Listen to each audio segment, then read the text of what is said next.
So with the loss of Israel Adesanya to the one and only Sean Strickland, the new middleweight champion, it's time to have that conversation again. And I know some of you might shy away from it, but it's exposed. It's the truth now. It's fact. Israel Adesanya is overrated as a striker and just an overall MMA fighter. And man, did you see how sad he was after that fight? In the last 10 seconds or 30 seconds, he was getting dog walked, showed no heart, just got pieced up by Sean Strickland. And then in the post-fight, he was begging Sean Strickland to please spare his life on that mic. Despite Izzy having plans to just humiliate Sean's corpse if he had the chance to knock him out. Good thing he's overrated. And let's not forget him mag dumping Poaton's body with his own celebration and then going over to his child, literal child, and taunting him during a traumatic event and humping Paulo Costa after knocking him out. Now, I'm not saying that he shouldn't be allowed to do any of these things, but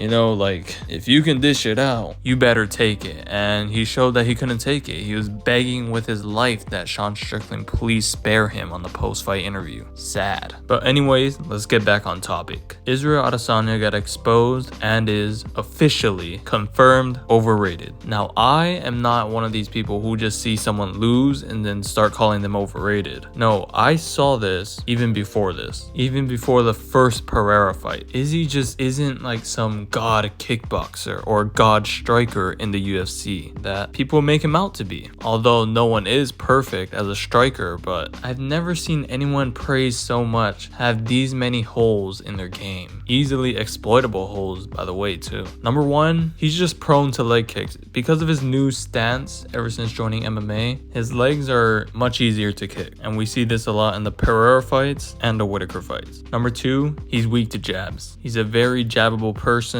and he always seems flustered by it. Number three, his boxing. Now, I'm not saying that he needs to be like a world-class kickboxer, but if I'm hearing best striker in the UFC, can you please have better boxing than Marvin Vettori, please? But to go more in depth about his boxing issues is one, he's not really a good combo puncher, and two, his hooks aren't that good, and the way he throws them, his chin is up in the air. So his style is good. Obviously, he's a champion, former champ now. So don't get me wrong, I'm not calling him trash, but I'm looking at your guys' rating, calling him the best striker in the UFC, and a lot of people say in history, and I'm looking at that and I'm gonna be like, no, we gotta bring it down. Okay.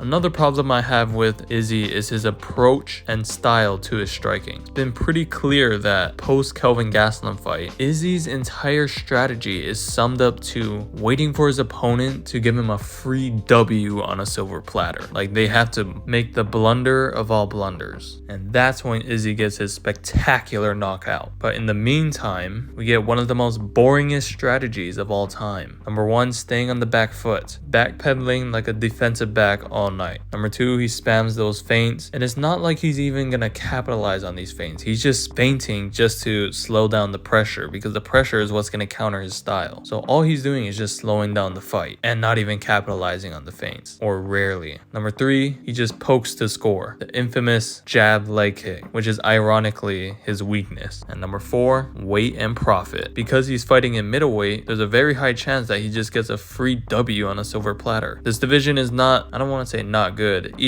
Every division is good. It's professional fighting, but pound for pound compared to 170 and below, hell no, middleweight is not good. But fortunately for the middleweight division, Sean Strickland and Alex Pereira blessed the entire division with the blueprint on how to be Israel Adesanya. And it's very simple. Just be a competent pressure fighter. And when you become a competent pressure fighter, Izzy will start making the mistakes for you. Number one, his back foot fighting gets himself into trouble because the pressure will force him back to the fence and he will run himself into the fence, which is bad. You don't want to be against the fence. Number one, it takes an entire direction away from you. You cannot move backwards. You can only move left, right, or front. You can't pull punches. You can't move your head back. Overall, it just makes you more predictable and hittable because it prevents prevents you from moving in general. Number 2, just address his kicks. You can go the Peloton route where you check him, or you can do the Sean route where you check him and you move into it to muff the kick. Number 3, the jabs just shut down his game, especially the double jab. 1, the jabs help you read his head movement. 2, it just scores. And 3, it forces Izzy to run and reset, which takes a lot of energy compared to you just jabbing. And you know, the thing about this is that Vettori, Cannonier, and Costa could have easily followed this. I understand that the blueprint dropped after they fought, but for Vettori, it was very simple. All he had to do was throw his backhand. He was using the double jab to pressure Izzy and force him to run and move and reset. Costa was able to trap Izzy at moments, but he would just stare at him, just like how he would stare at Luke Rockhold for no reason. But the Luke Rockhold one was understandable. He was in altitude. And Cannonier, probably a little bit more leg kicks and, you know, get better at cage cutting and grow a pair of balls and throw some like Sean Strickland. Honestly,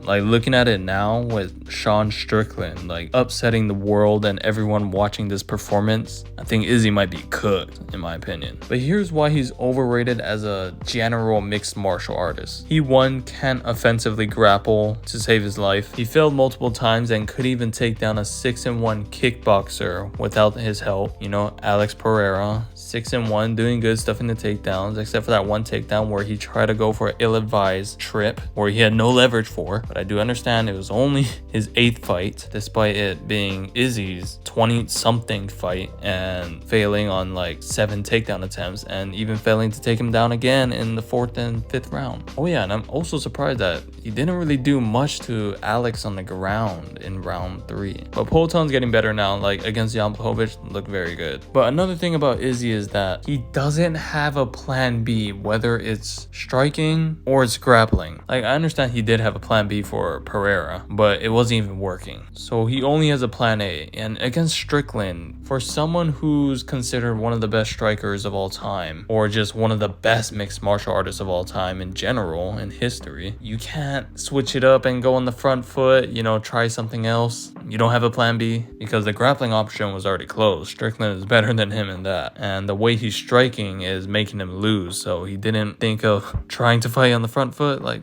come on now. Best striker my ass, to be honest. Honestly, I'd never ever had Izzy in my top 10 pound for pound list. And you might think I'm crazy, but the definition of pound for pound was all about skill and talent, not about their recent wins. In terms of recent wins, I had him like close to where the UFC had him. So yeah, by UFC standards, I had him there, like whatever. But in terms of the real definition of pound for pound, I did not have Izzy in my top 10 ever. And looking back at it now, currently, I don't have him in my top 15. I don't know why I had him in my top 15. I had him right at number 15, but damn, Izzy is disappointing for someone who's considered to be greater than Anderson Silva. Number 1, Anderson Silva has a better legacy and resume, like in terms of wins and accomplishments. And number 2, Silva is a better overall fighter, and for its time, he was just revolutionary. So yeah, man, Izzy, I've really never seen why there was so much hype around Izzy. I know he's popular, and I know he's good. He's still great. He's a great fighter. Even if he doesn't make my top 15 list of best pound for pound, like skill and talent wise, he's still up there. If you're close to the list, you're still a fucking great fighter. So don't get me wrong, Izzy is great. I know he is. He's very good, but he just was never top 5, top 10, or even top 15. Yes, middleweight is that bad.